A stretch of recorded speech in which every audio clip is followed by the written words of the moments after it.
Thank you, everyone, for joining us tonight. This panel is going to be kind of fun, I think. We're talking about horror and romance, a combination that people don't seem to at least recognize very often, but it lives, it's breathing, it's real. So why don't we get started? I'm going to start with the first person I see on my screen, and that's Michelle. Can you just introduce yourself a little bit? Sure. I'm Michelle Lane, and I write horror and dark fantasy. And there's usually an element of romance in the work that I do. Yeah. Penelope.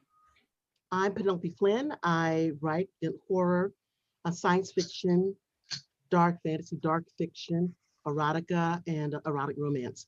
And of course, those things, find their way into, my writing. Generally, my horror is going to have either some serious erotic romance or erotica in it.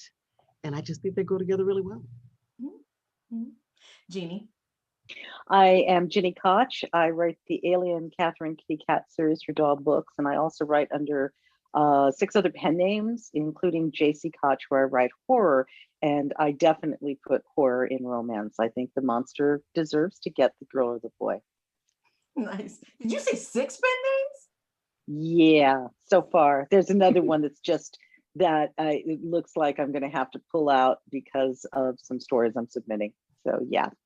It's a controlled form. It's a controlled form of schizophrenia. I make it work for me. There we have it. Rhonda. My name is Rhonda Jackson Garcia, and I write horror under RJ Joseph and romance under Rhonda Jackson Joseph. I don't typically write horror and romance together at the same time, but I do love them both equally. So there's that. And last but not least, our only guy on the panel. I don't know if that's good or bad. I'm not sure what's in store for you, Hal. I am Hal Bodner. I'm probably best known for Bite Club, which was my first novel, gay vampire novel. So technically it's horror, although I always have considered it more of a thriller caper kind of piece. I'm known as a horror writer. I've been nominated for the Stoker a couple of times. And I actually, when romance first started becoming big, I wrote a bunch of romances. So I have a background in both genres, and I have mixed the two of them. I love, just off the top, I love how comfortable we all are with it. We're like, yeah, of course. What? Horror romance is just the perfect marriage. And it's true. I mean, to me, at least, right?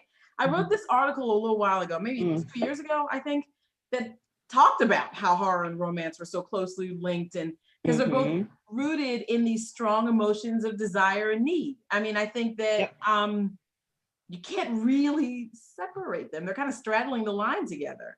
I called them long separated twins, which was kind of fun. Or you can just wait until the bars are about to close at 2:00 and go home with somebody. And sometimes you accidentally mix horror and romance. That's exactly right. Exactly. And so I wrote that the two sort of require a stretching of the soul. Okay. What do you think about that? How, when you approach it in your writing, do you think that sort of stretch is sort of in parallel with each other, and it makes sense because, just because of the nature of the emotions involved? Well, anybody? I think that pretty much everything I write has romance in it. Not every single thing, but mostly, because I think it's a part of life. We aren't here without the romance of our parents and our grandparents and our greats and et cetera, et cetera. So I feel like it's an intrinsic part of making well-rounded characters. In terms of horror, for me, I look at those characters, be they a monster or a monstrous human, and say, what do they want? Well, pretty much everything wants to be loved. And so even a monster can want to be loved. Even somebody doing horrible things can want to be loved. Many people do horrible things because they've lost love. So I think they're very tightly tied to each other. I'm not as fond of the horror movie trope of, you had sex, so you have to die. That's very Puritan. I can't even get the word out right, but we all know what I'm trying to say. And I'm against it. So I think you should be able to have sex with whatever you want as long as you're not harming something innocent or helpless. Exactly. Children and animals really off limits. But beyond that, I think if you want to love a monster because that monster is the thing you needed, then go for it. Yeah. I think, in fact, I think about things like The Bride of Frankenstein. I mean, isn't that like the quintessential romantic horror? You know, we have this monster who desires a relationship. He, of course, coerces, does everything he can in order to force this thing, you know, to come forth because he's so desperate for love, so desperate to have this, you know, someone just like him that he will, you know, have this beautiful relationship with. Of course, we know how that works out for him, not very well, and not for anybody. It doesn't work out very well for anyone involved, but it is a true, you know, romantic horror. I mean, if you think about even like Jane Eyre, which you think of as, you know, some, you know, horror aspect. I think putting somebody in, you know, in a room, you know, by themselves, you know, I think that's kind of horrible. And I think, you know, those little aspects also, I think, have horror in them, but still you have this underlying, this big blossoming romance, but this undercurrent of betrayal and distrust, which, you know, I know it's not classic, you know, monster horror, but there's still an element of horror in that to me. Yeah, I have a completely different take on it. Having been widowed 1.5 times, I think that probably the most horrible thing is not the monsters and the demons and the alien creatures and the serial killers, but I think that true horror, I mean, if gutsy horror is you lose a child, you lose a spouse, you lose a dog, that type of stuff. And a lot of my short fiction deals with, my short horror fiction deals with that kind of stuff with a supernatural overlay. So for me, if you're talking about horror and romance, the truly horrific part of it for me is the loss of it. And even in the first romance I wrote, which would have been Flesh and Stone, which technically isn't a romance because it sort of doesn't have a happy ending, but sort of does. I mean, they're together, but they're dead. So, you know, but even in something like that, I think the horror is the loss, not the fact that there's, you know, a critter coming from under the bed to eat them, you know, like Freddy Krueger or anything. Interesting. You know, Penelope, you said something that really triggered something for me. The whole concept of Gothic fiction as romance and horror. Yeah. It is, you know. Yeah. And I hadn't thought about it that way, which is kind of funny because, I mean, you'd think I would have considered that, but no. But as you bring it up, all of those, well, not all, but most of those stories have that sort of undercurrent of, yes, you've got the creepy house. Yes, you've got something supernatural happening and no one knows what's happening there. But then there's this love interest. Exactly. You know, and then we it's almost equal parts of the story where we focus on that. Well, you also you're talking about Gothic fiction. I mean, women in Gothic fiction were sexual. And they, of course, had to be punished. Yeah, of course. Because they were sexual, because women weren't. So there's that element too. Well, Gothic literature is like the parent of horror and of romance. You know, like just really technically, and I talk to my students about this a lot when they start to examine genres for their semester projects. Like the romance people kind of end up pairing up with the horror people because they have the same roots in the Gothic writing. And so, you know, they just kind of veered a little bit, but they were birthed from the exact same thing. Yeah. Well, I mean, we're talking about really big emotions and sensationalism in a time when I can't imagine how boring it must have been to be alive at that time. I mean, you need to have some kind of excitement like that. And what's more exciting than monsters and sex? Right. Together. That's the quote of the day. Yes. Hey, Michelle, you're talking about during Victorian times, during Gothic times? Yeah. Yeah, but didn't you have stable boys to keep you company if you were that bored? There was that. There's that as well. But you had to be feeds careful. into the story, the love interest, you know. Yeah. who gets the stable boy gets eaten by the monster. That's right. That's right. That's right. Show of strength, all that stuff. I mean, this stuff is working. I mean, it's all connecting. So, well, when I write my series that I'm working on now is Renfield's. And Renfield, of course, is a character from Bram Stoker's Dracula. And I started years ago trying to put this together in my head, you know, that what if there was not just one Renfield, but a whole family of them whose job it is to maintain these revenants, these individuals who we think of as vampires. And so this whole concept that people on the screen, those are Renfields. And so they have this business entity, but you know, they live so long, just like revenants live so long, that generally a lot of their interactions are with each other. You know, so you have a whole lot of this person was with this person, now they're with this other person, the other person, but the background of everything they do is horror because they interact with everything that is supernatural and, you know, that life of, you know, dealing with the blood and the killing and all these, but still, you know, it's all, you know, their lives and there's love and there's romance and then more blood and killing.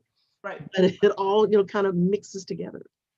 That's that concept of the familiar, which is always so interesting to me because that person gets so wrapped into the beast that they're taking care of that they lose themselves in terms of who they are and what they're interested in. My Renfields are hybrids. They're vampires and human. They are like the Dompiers, but you know, they're not vampire hunters. They are the opposite. They're caretakers. Yeah. Oh wow, how neat. I mean, look at Let the Right One In. I mean, that's kind of what that's about. Yeah. Yes. Yeah. Very, very neat.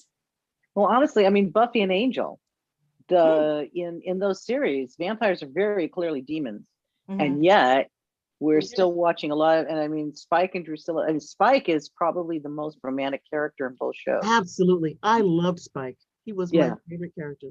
Spike even though he's awful. You're my favorites. Yeah, but I love them. You were my favorite. Yeah, but I think we always like the awful ones. You know, interestingly enough, I have a question that's so basic that's later, but I'm going to ask it now. So is there such a thing as a sexy beast? Oh, please. Angels. Oh, please. Slob, wasn't it? It was so simple. Yeah.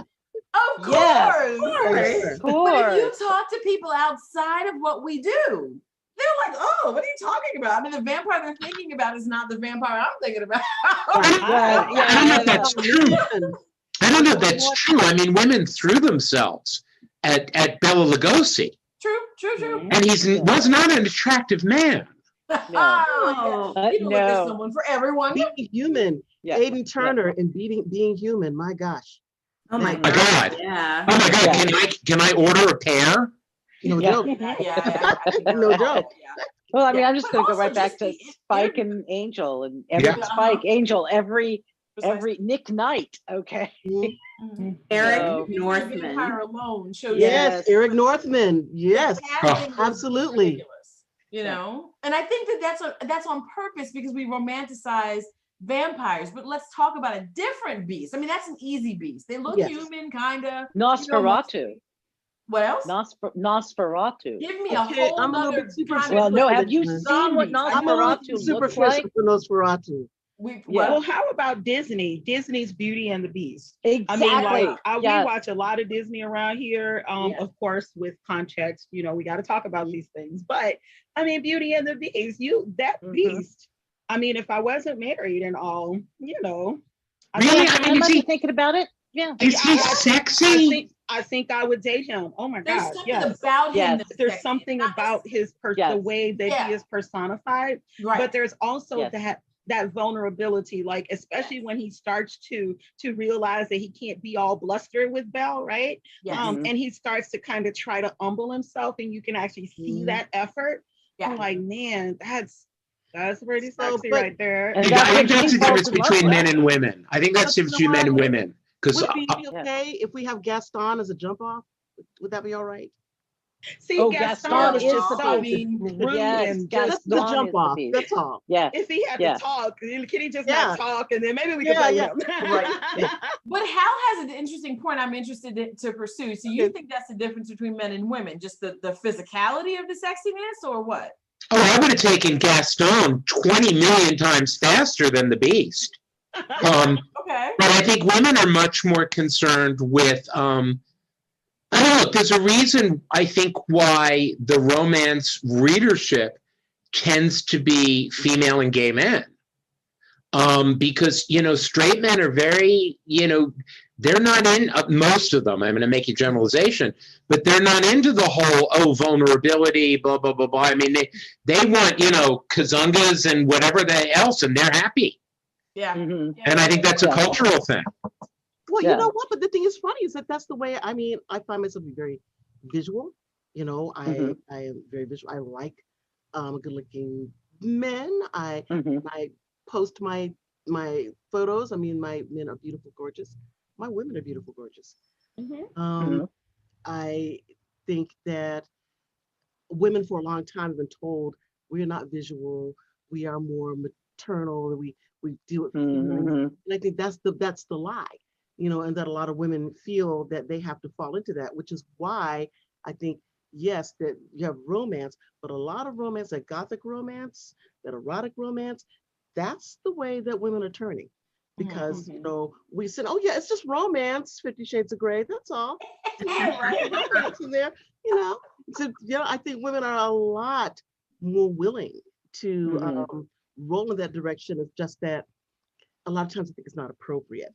Or even if you think about mermaids, like the attraction to mermaids, they're creatures. They do have the bazongas, right? But they have these fish tails, and sometimes they have scales, and sometimes they have kind of weird things going on around here. But man, if I were out at the beach and a mermaid jumped out, I might have to, holler at her too. Come on, man. Right. Don't forget the original mermaid myth. The original mermaid myth. The original mermaid myth, the sailors were killed. They were punished for that erotic attraction.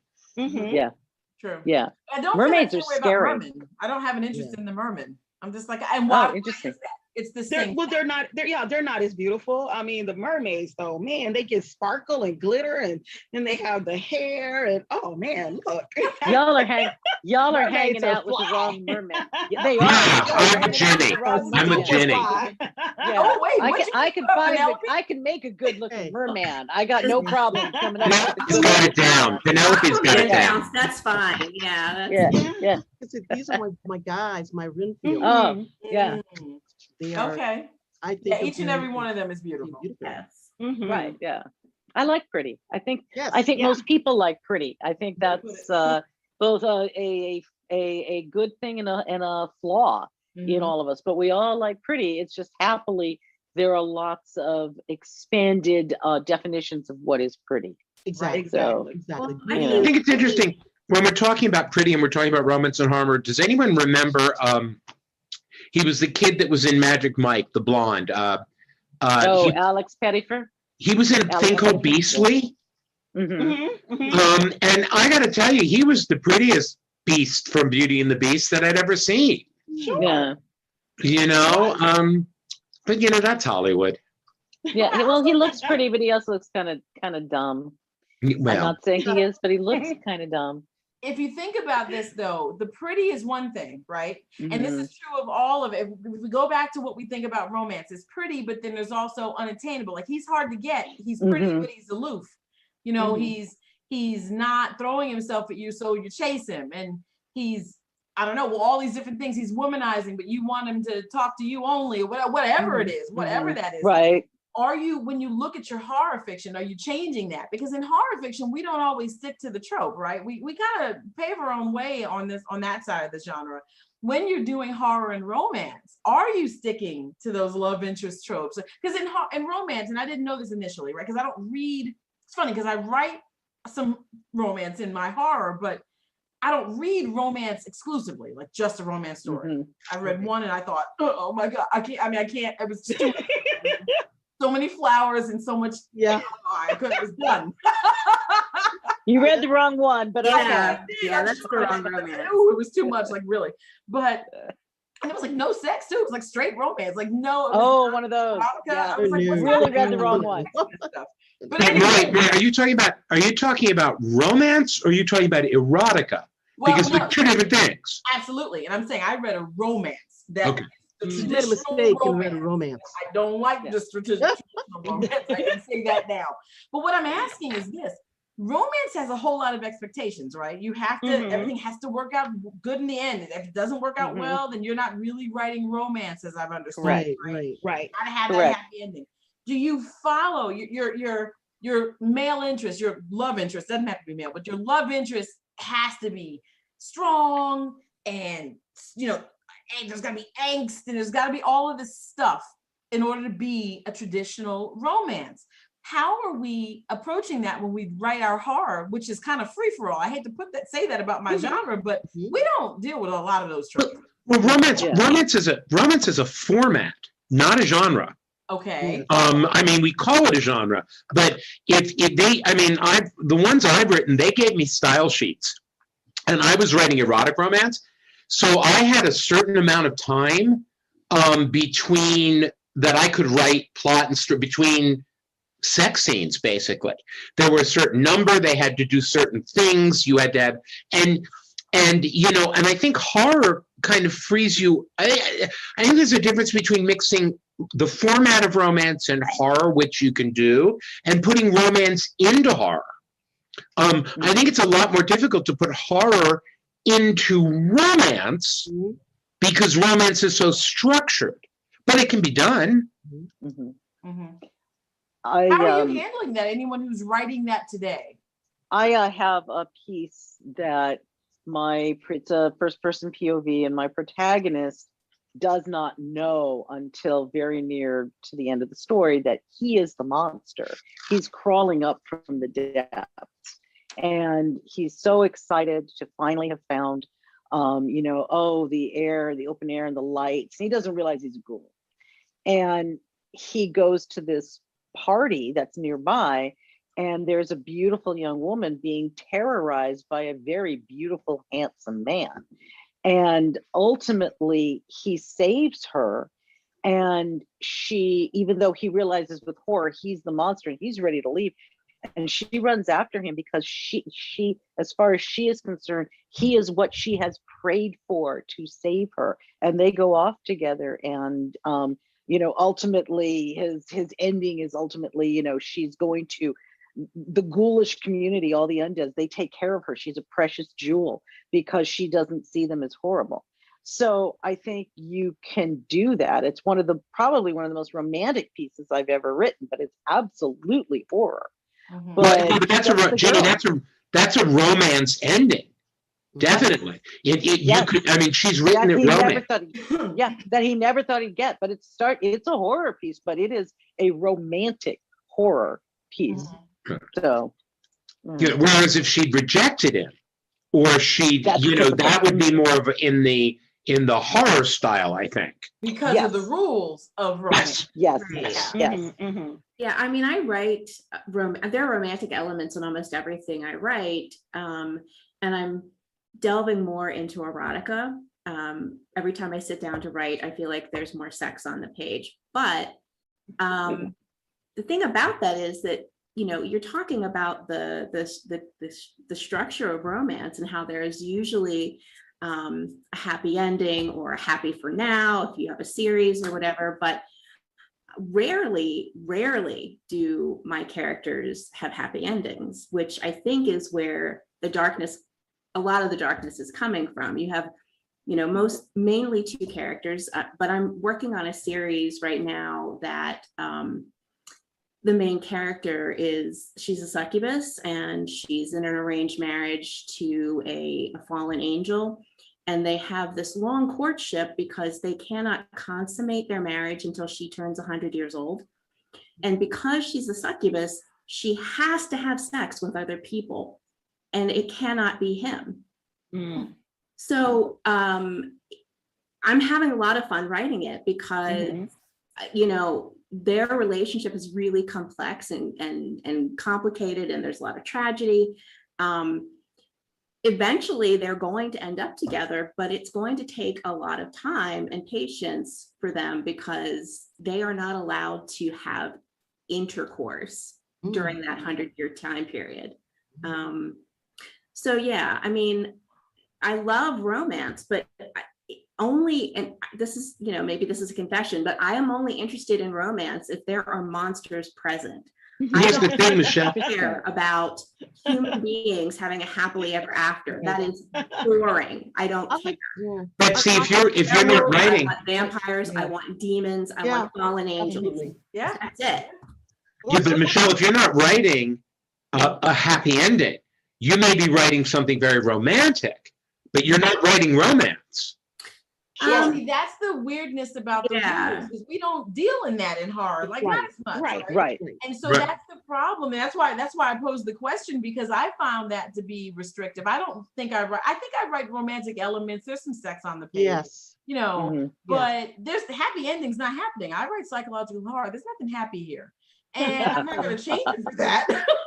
So to which case I don't think that I just wonder the romance distinction is going to be elusive for someone like me. And I wondered how you made that work.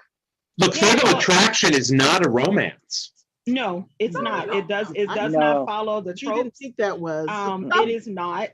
I mean, like, I love romance. Like, I love love. I love Beverly Jenkins. Oh my gosh, I'm like the biggest Jenkins stan ever in life, right? Like my sister. But when it comes to me writing it, I haven't written strictly romance in a long time. And the reason is because that darkness is always creeping in. So I sent a story to Women's World years ago. I don't know if you all remember, well, if you write romance, that was one of the very few places that took short story romance, right? And so the editor actually sent me a handwritten rejection, which was unheard of, right? Wow. Dude, Nobody could get in if you get impressed. Yes, so I was so excited, but she was like, this is very well written, but it's so dark. It's too dark for us.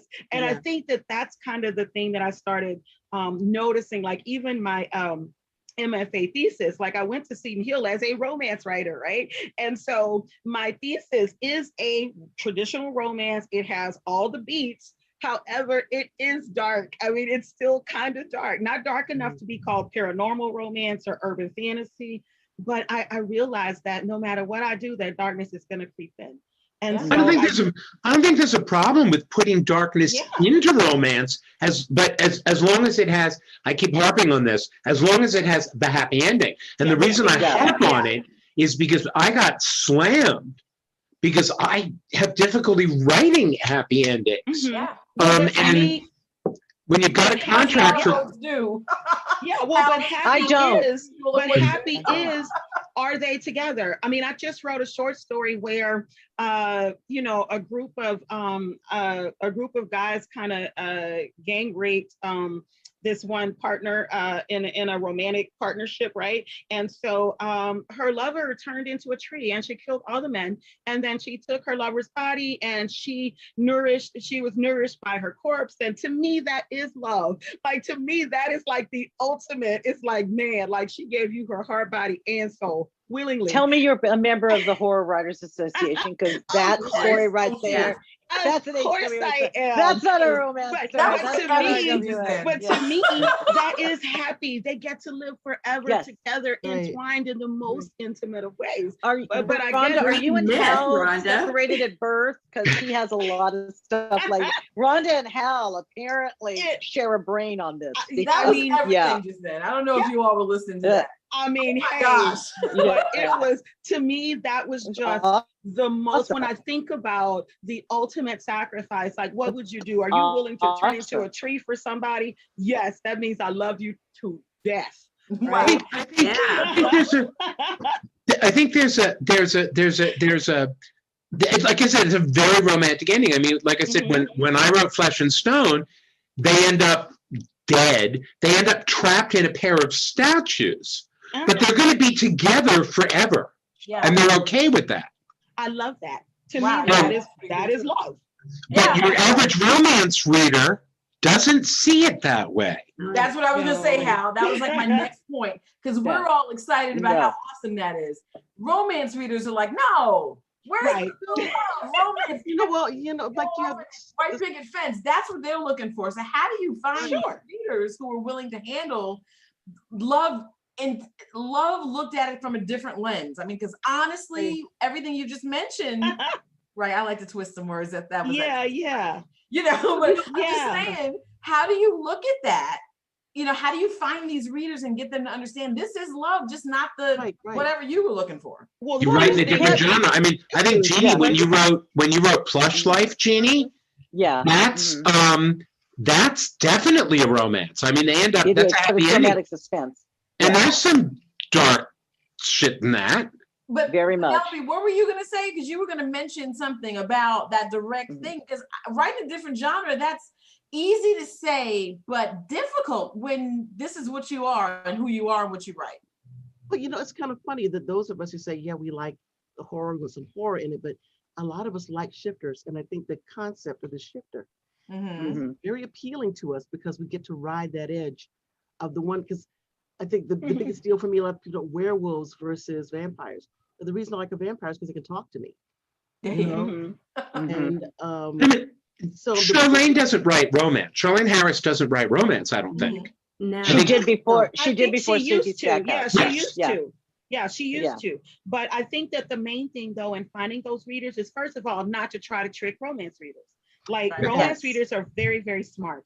I mean, brilliant. And so you don't try to trick Romance Landia and say, oh, this is a romance, cause baby, they gonna get you. And they're not tolerant. No, they're not. But they should, because that's kind of a bait and switch. I mean, unless you're doing something like I say, like a LA Banks's Vampire Huntress series was like the best thing ever in life. When I say just, oh my gosh, the most wonderful thing. And of course it was a romance. It was an overarching love story. It had these black, dark moments. It had the whole you meet, you break up. We don't know if they're getting back. And then at the end, but she told readers up front with that label, hey, this is paranormal romance or urban fantasy. I can't remember. Things have changed so much. I'm kind of old, right?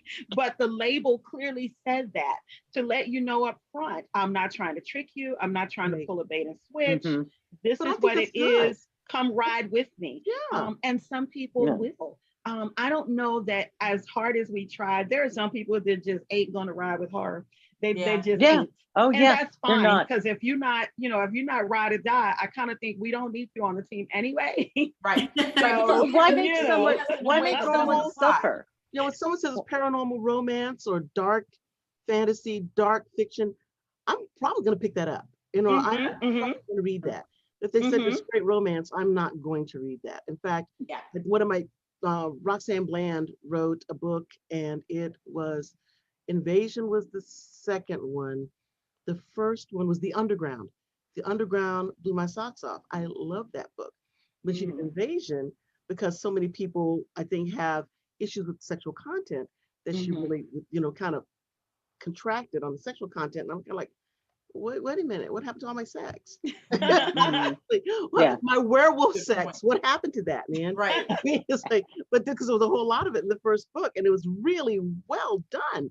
And so I miss that. I mean, it's funny. Rhonda mentions Leslie Banks, and I knew Leslie fairly well. And she was a doll. I've never read her, believe it or not, but we talks a lot, and I remember her. She wasn't comfortable writing erotica. She was much more comfortable writing horror than she was writing erotica. And she would say that whenever she was asked to write anything that was at all erotic, she was embarrassed that somebody in her family might read it. Of course. Yeah, the horror was okay. The horror was okay, but the erotica embarrassed her. And that's the way I was too. I mean, my mom, had a short story in one of Zane's anthology. And I told my mom, do not read it. No, Mama, All my sisters read it. I told my mother, do not read it. My mother read my first novel, and I forgot what was in that part. And I was like, oh God, well, all right, listen. But Michelle, you were going to say something a second ago. We were both kind of nodding, listening to what was being said. Go ahead. So two things. So back to what Penelope was saying about werewolves and sex. So here's something. One of my favorite novels ever is Glenn Duncan's The Last Werewolf. And it is definitely a horror novel, without doubt. It is a horror novel. It is told from the perspective of an old werewolf who is essentially the last one on Earth. And he is getting bored with life, and he is deciding that he's just going to wrap it up and allow the people who've been hunting him to just catch him. But interestingly enough, there is another one, and it happens to be a woman. And all of a sudden, the book is a romantic novel, a romance between werewolves. And one of the absolute best scenes in the entire book is when they are together as werewolves for the first time. They kill together, they rip things apart, and then they have sex in the midst of all this horror. As one does. Beautiful and fantastic. It is romantic, but it is definitely a horror novel, without doubt. I highly recommend it.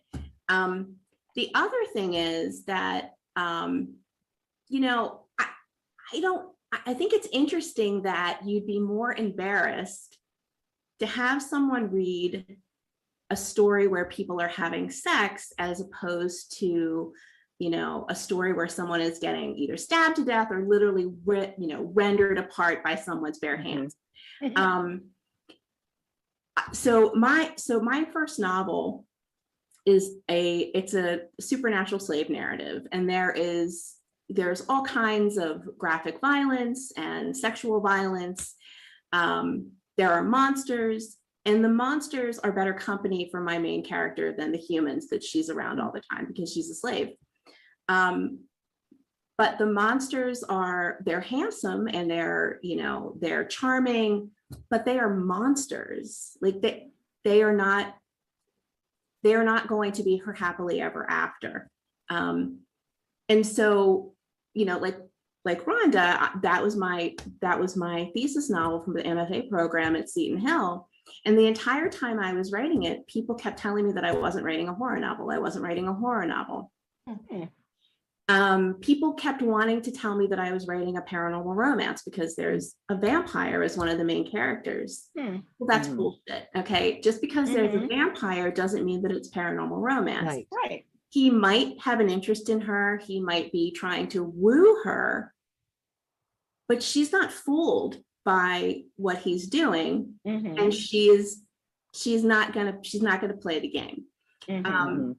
Vampires are monsters. Yeah. And it doesn't matter what genre they're in, they're still going to behave like monsters. Well, they should, yeah. They should. They don't always, but they should. Yeah, but they should. They don't always, yeah. But that's every writer's prerogative. Because of my background, I definitely identify more with the monsters than I do with, the plain old humans, because let's face it, I mean, most of us, who are, especially those of us who are African American, realize that, people can do some nasty stuff. Yep. And sometimes the best thing is like your monster is your protector.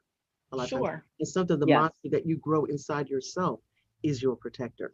Ooh, I love that. Yes. Well, exactly. Because the label of monstrosity is always placed on Black women, right? We're called monstrous because we talk a little loud. We're called monstrous because we are, country ghetto. We're called monstrous because, we don't smile throughout the whole department meeting, right? Yes. And so if you're going to be labeled that way, my thing has always been, you know what?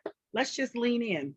Let's lean right on into this label of monstrosity, but mostly so that people that are, especially in my writing, that are reading it can kind of think about, why did we do this?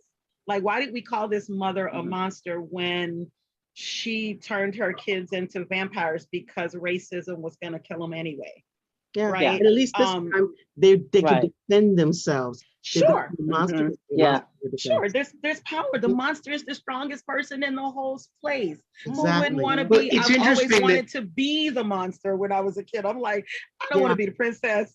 I don't even want to be the knight. I want to be the monster. It's interesting how the definition of monster.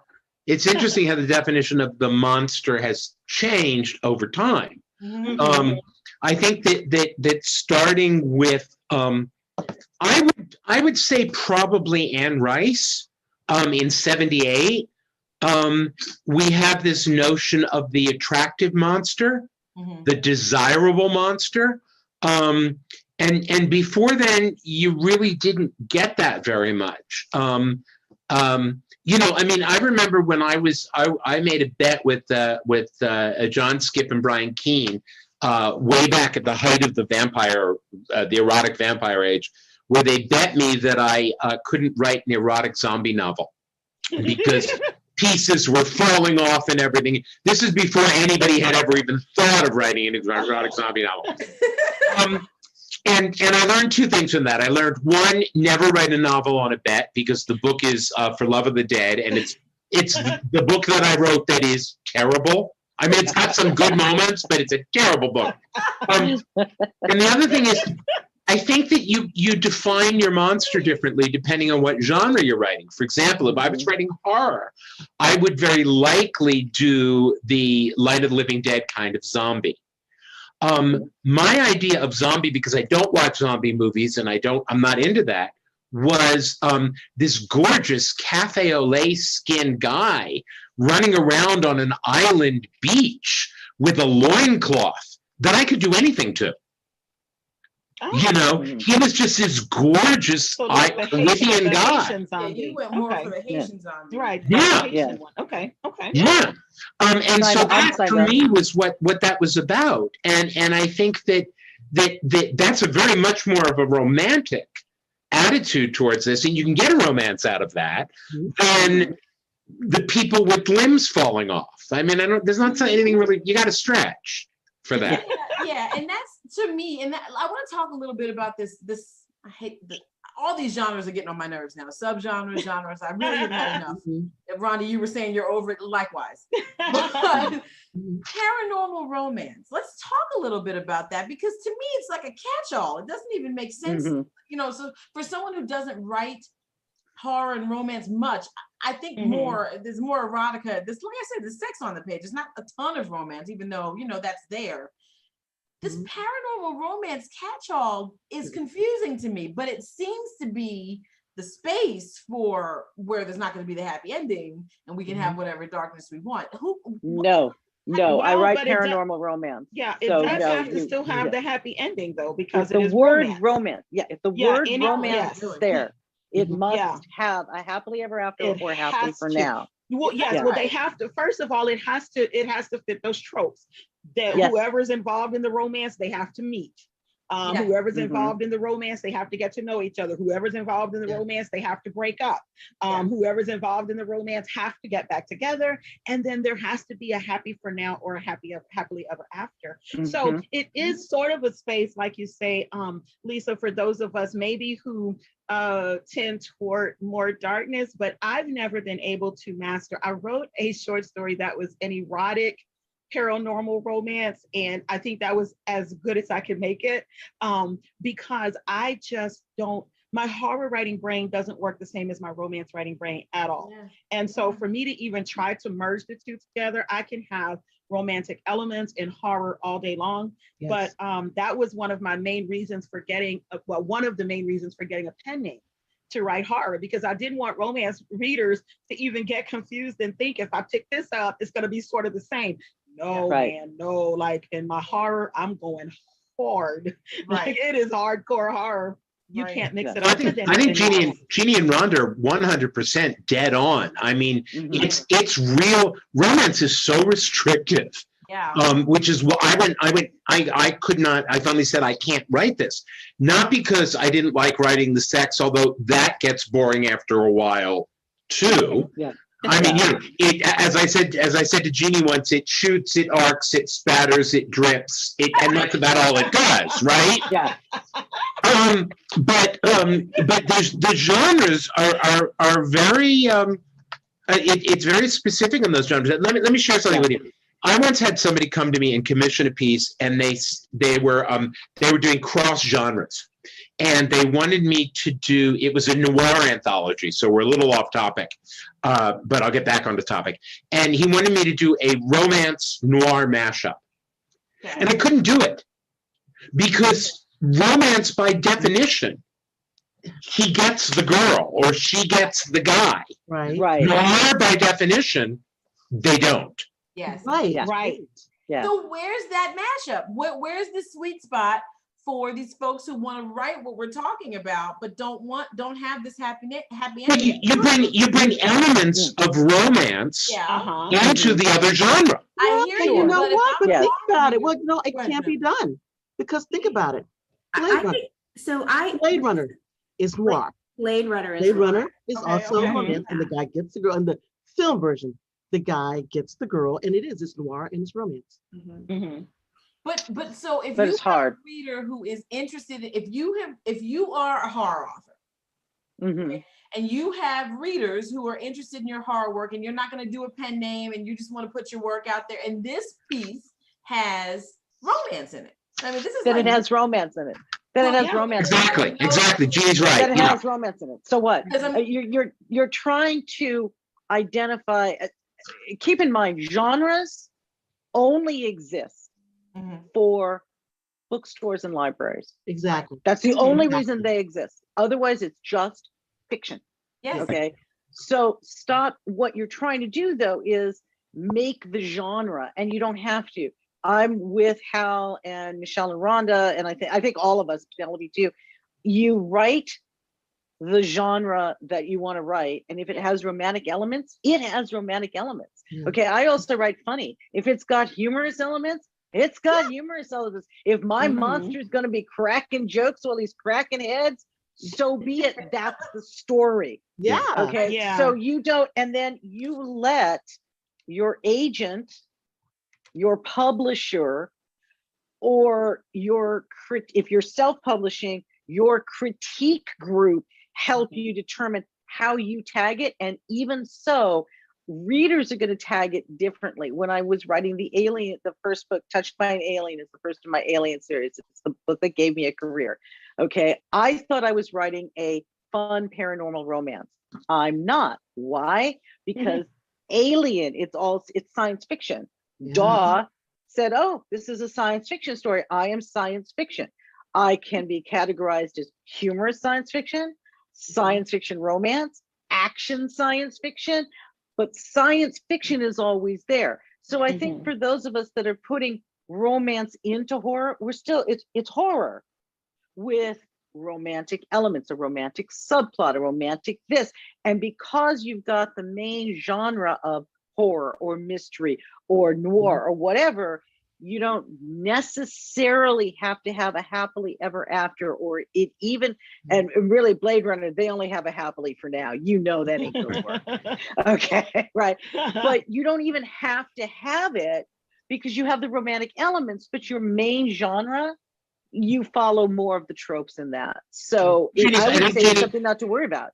Jeannie, I think Jeannie's may not, I don't think even skipping over isn't even the right word, but I think one of the things that was related to what you're saying is Amazon. Amazon has those categories, okay? So that and everybody wants to be a bestseller. And you know what? If you're going to be the bestseller in Amish, mermaid, erotic, gender neutral romance, you can say you're number one and I'll take it. Exactly. But here's the thing, Lisa. And here's the thing. When you're talking about romance and we're talking about elements and things like this, if you're writing a novel, okay, and you don't have mystery elements in your novel, okay, you're writing a really boring book. Right. Because as authors, our craft is designed to drive the reader forward. Why? Because they want to know stuff. There's an element of mystery. It's why they talk to beginning writers all the time about info dumps. Don't info dump. Parcel it out, okay? So whenever we're writing, whatever genre we're writing, it's got to be mystery. We've got to have an element of mystery. Right. That doesn't mean we're writing a mystery. Right. Okay. And so I think the same is with romance. I mean, you can, and I think that's a difference. But I think when you're talking about, the romance genre itself, I have difficulty writing it. I mean, I don't know about the rest of you, but it's way too restrictive for me. It is. I could only manage it either as the romantic subplot or in the case of Plush Life, like you mentioned earlier, that's romantic suspense. I couldn't make a straight romance work. It's a skill set I don't possess properly. Right. I can make other kinds of romance work without any problem, but if it's a straight romance, that's all that's happening, no, I'm not even doing it well in a short story, let alone, it's something else for me, and the way I write has to be there. And that's absolutely. okay. And we're talking about a genre where even the covers are formulaic. Yeah, absolutely. Yeah. Well, But and everybody for me, likes the as formula. a reader, I really appreciate the genre designations, simply because when I'm in those moments where I want to read something, and because the one thing a lot of people may not know about me is I'm a huge boxing fan. Okay, I know that's crazy. I hate violence, but I love boxing. What do you mean? I am also a huge boxing fan. I and love I don't think boxing. it's crazy, so. And so my husband is always laughing at me because I love boxing, but I don't like UFC fighting. No. And the Really? reason, See, and I the like reason UFC is, and not boxing. well, see, Yeah. and the reason is because boxing gives us very straightforward rules. Exactly. It's pretty controlled as Yes. much as it can be when people are beating the heck out of each other, right? No kicking. But when no kicking, no biting, no screaming, no scratching, no elbowing. peeling off the skin. Yeah. There are very So serious rules, right? But as a Gini Koch is reader, boring. I'm like, listen, I'm not trying to kill dude. I just want to see a fight. exactly. And as a reader, though, sometimes I choose chaos. So Yeah. I want horror. To me, horror is chaos. You're That just is a kind of bunch where of anything goes. you're just a bunch of bloodthirsty bitches. I mean, my God.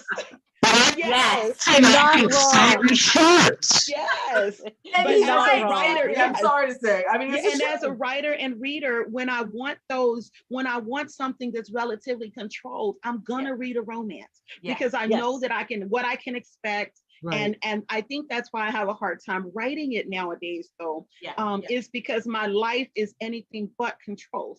Like there's just mass chaos in every avenue. And so what this life actually fits better right now is horror. And so that's why I'm a lot more productive on the horror side. Rhonda, are you saying that you like the consistency of it? I like the consistency of romance. I do. I love it. Like regardless of who the characters are, what their jobs are, who their mamas are, where their people come from, there's always going to be these things. And sometimes I need that. Sometimes I need that dependability. Like you never know when you go into a horror what you're gonna get. Like I remember reading my very first zombie novel was one from Brian Keene. And he was my introduction into zombie fiction. And when I say it, I was hurt in my spirit when I got to the end and like everybody died, because I didn't know that was what that subgenre did, right? My feelings were so hurt, and I thought I'm never gonna read zombie ever again. Oh, Brian Keene did another novel. Let me go buy that one too. Right? It's about the expectations, but even with zombie novels, you still don't know what you're gonna get. You might get fast zombies, you might get slow zombies, you might get country zombies, like Joe Kennedy, I think his name is, used to write Joe McKinney. Right? McKinney, yeah. So I mean, I'm old for real. So I mean, romance is controlled within certain aspects. So it's like you get all this variety, but you kind of have this parameter right here. Yeah. And so, but for horror, there's no fence, there's no gate. Everybody is going for what they know. And I love that sometimes. And in my writing, I love that. But when I need some comfort, sometimes, I mean, horror is usually my go-to, but sometimes I need that. I need those parameters. I need this control setting. And so romance is always that thing. Do you read cozy mysteries too, Rhonda? Because they're pretty formulaic. I don't read cozy mysteries. There's something about, I can't really get into them. I don't know that I haven't read one that actually delved enough into the character of the person, right? Like I like to know more about the characters. In my experience, most mysteries have focused more on everything else. But I'm a character person. I want to know what the characters are. Where do they come from? Why are they doing that? Why did she cuss him out, even though in her head she's like sweating because he's so fine, right? I want to know why they're doing what they're doing. So before we run out of time, because our clock we are having so much fun, we're not paying attention to this clock, but let's talk a little bit about sex, because you can't just have this lovey-dovey stuff. When I'm writing, and I call it romance only because I'm a horror author, so I'm not making the distinction between all the different subgenres within romance. I'm just thinking I'm writing something that has love in it. But the sex piece of it, that leans more towards erotica in a lot of ways. But then if you, when we talked about just having a horror that has elements of whatever, sex horror, or sex horror, I can't remember the distinction. There's a subgenre in a horror genre that's like sex horror and body horror is what is. Body horror was I do different not like body horror. This No, is body sex horror is different. I think it's horror erotica is what Maybe it, yeah. but it's not just sex though. It is like violent and vicious. I found it, right? And so that's not what I'm writing. I'm writing. Yeah, I'm not going to write that. Vicious, Sexy. violent So sex. how I do mean, you get violent rough sex, but not. It's vicious. hard to write that stuff in today's world, Lisa. I think that I mean, I know of an author who shall remain nameless. A really good author. I like him. He's a nice guy. And he opens a novel with a woman being pretty graphically raped by a demon. Yeah, see, man, I don't want it to be like that. Well, that's Yeah, that's exactly what the reading public said when they tried to destroy his career for it. Oh wow. Yeah. So you have to be careful with that in today's world. Back when Blatty was writing The Exorcist, there was a different environment. You could have, what did she uses a crucifix, doesn't she? Yeah. You couldn't do that today. No. Well, I know, What but was you know amazing what? is I being know done what now that. in the Unflamed, the Unflamed is work I did for Slay, and the beginning of it is with my vampire, my Renfield character, waking up on the ground next to the corpse of a dead and mutilated hooker. Now, you don't see anybody mutilate her. She is just there, and this is the condition she's in when she wakes. And they speak about what happened to the woman, but that stuff, the body horror, I don't mind talking about the I don't know, violence within the monsters doing things, but doing like harm to the human body, that's a lot for me. I mean, people who get into like the whole concept of that gory body horror. But there's actually a category now of romantic torture porn. Yeah. Well, there you have it. The whole thing is a no for me. There's something for everyone. Yeah. Well, there's also romantic. Extreme horror. Well, there's also extreme horror where I think that's kind of where we're talking about, where this stuff kind of happens on screen, and like, is it Gini just said there's something for everybody. And I think but we don't have to write it.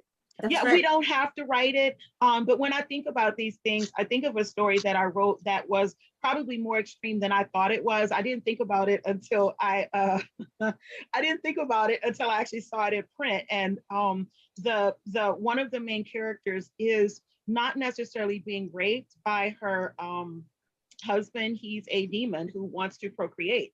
And so she's describing how it felt for him to have sex with her.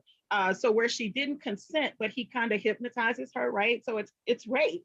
But in my mind, I'm thinking, I'm writing from my own experiences. I'm writing from my own life. And so for me to have to say, well, we got to take rape off the table, I can't do it. To me, that's horrific. As a rape survivor, I'm like, look, the worst thing is not while it's happening. The worst thing is the after.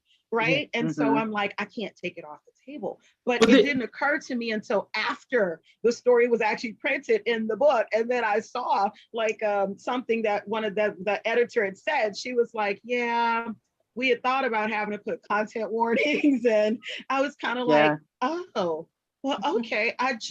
But I write the things that are horrific to me. But you're touching on it. How it came out, right? You're touching on a completely different subject, which I think is a relevant subject, but unfortunately we don't have the time, which is the social mores that are developing about things like rape and consent and things like that, which would have been fodder for horror novelists. Sure. Are no longer. You can't do a lot of them anymore. Well, you know what's wait, I have a question. Go on. I have a question.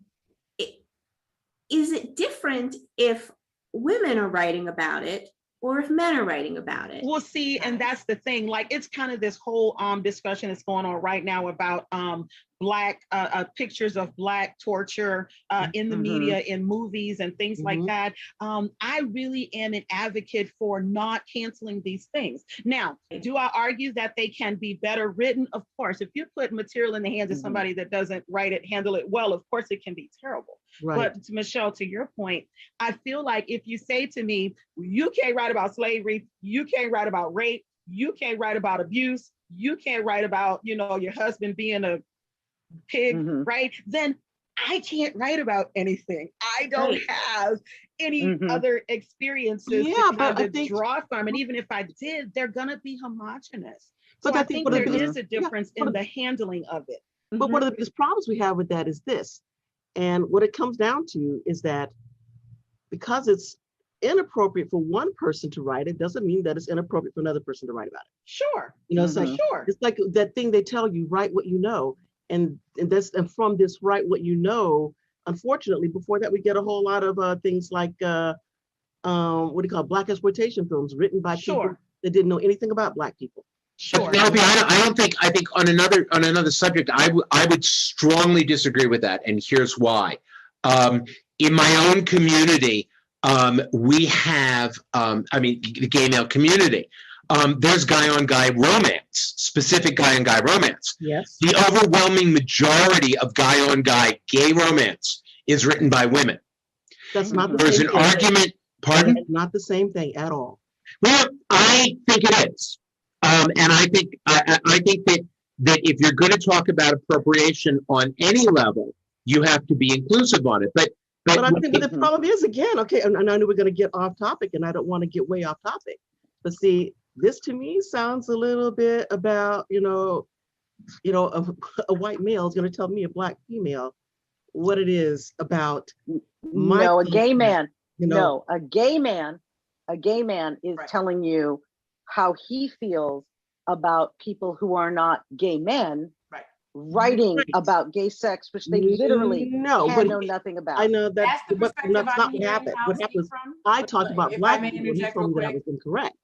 And that's the problem. Penelope, real quick. The perspective I'm hearing is gay male talking about anyone else that's not a gay male writing gay male literature. So in the connection there, that that's where we should keep it. I don't think it's white male. I think it's gay male. And absolutely. Yeah, he's not saying you're wrong. He's not saying you're wrong. He's saying his experience, though, is that there are, literally 75% or more of the people writing male gay romance and erotic are women. And I don't know. And my point I want to make is, I may personally resent that, but I don't know that that's something that I want to announce shouldn't be done. If I can make that distinction, if that makes any sense. I may have personal feelings about it, and I do, but I don't know that I would go so far as to say, because you're a straight woman, you can't write guy-on-guy romance. Where I draw the line personally is when they're masquerading as gay man, but that's a different story. But when we're talking about who writes it, I think that when you're talking about the type of extreme romance, extreme horror, I think you are going to be getting a certain amount of cultural misogyny from men that you're not going to get from a female writer. I also think that in today's, and let's say post 1980s, 1990s, from a female writer, you also may get a vengeful quality that you may not get from a male writer. And I think those are generalizations, but I think that they're cultural trends. And I think we might see those. Yeah, well, sure. Well, and I think that the bigger picture is, though, and when we start talking about appropriation, because honestly, I feel like everybody can write what they want to write, right? We should be able to do that if you research and you are not being falling into stereotypes. Right. But I think the bigger picture is when we talk about these Black stories that are being told, who's actually writing them, though? Like, are Black people getting the opportunity to write these? So when we talk about male romance, are gay men getting the opportunity to write these? Like, if these opportunities are being taken from within the group and being given to an out group, well, then yes, I find that problematic, because there are opportunities. Like, if there are male romance writers who are not getting the chance to tell these stories, who are very good writers who write as well as anything that's been done. If they are not getting those writing deals, then that is a huge problem. That is problematic.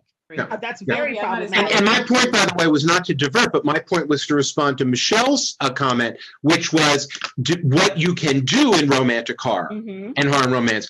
It may very well be defined by who is writing. Sure. And I think that there's a truth to that. I think there is a truth to that. Well, and I think because if you're going to handle something like that, if you don't identify as male, you are not probably going to write it through the male gaze, right? Your lens is going to be different. What you center will be different. And so, once you take this outside of the male gaze, you usually, not always, you usually are going to get rid of most of that misogyny. You're going to usually get rid of most of those things that are put there to satisfy and pacify the male gaze. Do you know what astonishes me more than anything else is that probably the quintessential, one of the first horror romance pieces ever written, Carmilla. Yes. Okay. Yes. Was not only written by a man, he was a Jesuit minister. Yes. He managed to do it. Yes. Well, we examine Carmilla in my classes. It's one of my favorite things to look at. And I'm always excited when my students, especially those who are in the LGBTQ community and lesbian community, can kind of go, yeah, but there was this one thing. He just sexualized all this stuff. It didn't have to be all that. It didn't have to be all that sexy. And okay, but he did a relatively good job. He really did. Like, we usually come to that conclusion, right? But I do have students who can say, yeah, but wait. That's sort of like the lesbian fantasy stuff that we see all the time now. I'm not feeling that, And so, but he did a relatively good job. It looks like he put forth a lot of effort. Yes, into I would agree. objectifying It's those so women. funny. But Carmilla, the thing that got me most was like the horror element. You know, that was the thing. I mean, that there was two women, or that it was a woman who was this demon, who first kills off the first girl and then comes after the second girl. Man, it's, to me, just the horror of like, you're letting the monster in, you don't realize. Like, well, you're letting her in. Scary to me. Well, because she's sexy. That's why, because she's sexy. I don't want to me. It's just that, to me, it's just that, someone that you think is your ally or your friend, and they're in. I mean, that's the thing that gets me. That was the scariest thing that you can't tell. But plus, there was true love between those characters. Right. Yeah, but she didn't. But she's thinking that, that thing. That's the scariest thing to me. That let the right one in. That one. Don't let that one in. What I find interesting after this whole conversation, what I found interesting about our entire discussion is the way that we view the romantic elements and the horror elements are so different. Someone who's looking, because it strikes me just now completely as just cross-genre work, forget it's just mixing genres, and how you approach it. I think you might have said, Gini, that everyone's going to see things differently. Everyone's going to, readers are going to look at and categorize a work a specific way. Authors are going to categorize it a different way. The sellers are going to categorize it a whole different way. And so, the readers will. The readers are going to categorize it. The readers, we should throw that in the trash and just you guys, we are already over, if you can believe it. Are you kidding? Yeah, we're over like almost 10 minutes, and it was such a good conversation. Okay. We're sorry, Consulate. I mean, I have so many more questions because this was just. We need to do another panel. We need to do another panel. Yeah, we need to do it again. Seriously, get the band back together. Because seriously, get the band back together. I really loved it. I have to be honest. And I think, and to be frank with you, I think anyone who watches this, who is considering merging horror and romance or doesn't understand they're going to learn so much from this discussion. They're going to run in the opposite direction. No. Maybe they will. I will say, I appreciate candor. I appreciate everyone being willing to engage. Thank you. So let's sadly, let's call it out. Where can we find you? Give like where you are on the interwebs. And let's start with Michelle, still the first person I see on my screen. Okay, so you can find all my stuff at my website, Girl Meets Monster, where I do interviews of other writers and I write a series of posts about monsters I find very attractive as well. Yes, I love it. It's awesome. Place we visit very often. Okay, Penelope, go ahead. You can find me generally, like Michelle says, on my website, penelopeflynn.com. And also on Saturdays in the evening on Talk Shoes, I do a podcast called Discussions from the Other Hood, which focuses on the use of media and entertainment through the gaze of primarily Black creators and Black consumers. So, there we are. Very nice. Gini? You can find me at my website, www.ginikoch.com. I'm on Facebook. I'm on Twitter. I'm on Pinterest. I sort of think I'm on Instagram, but really don't try to find me there. I have a newsletter. You can, really, please don't. That's where my age shows. It's like, I can't make it work. I try so hard. Nothing happens. 50 hours trying to put up a picture of my cat. I can't. It was an embarrassing day, let me just say.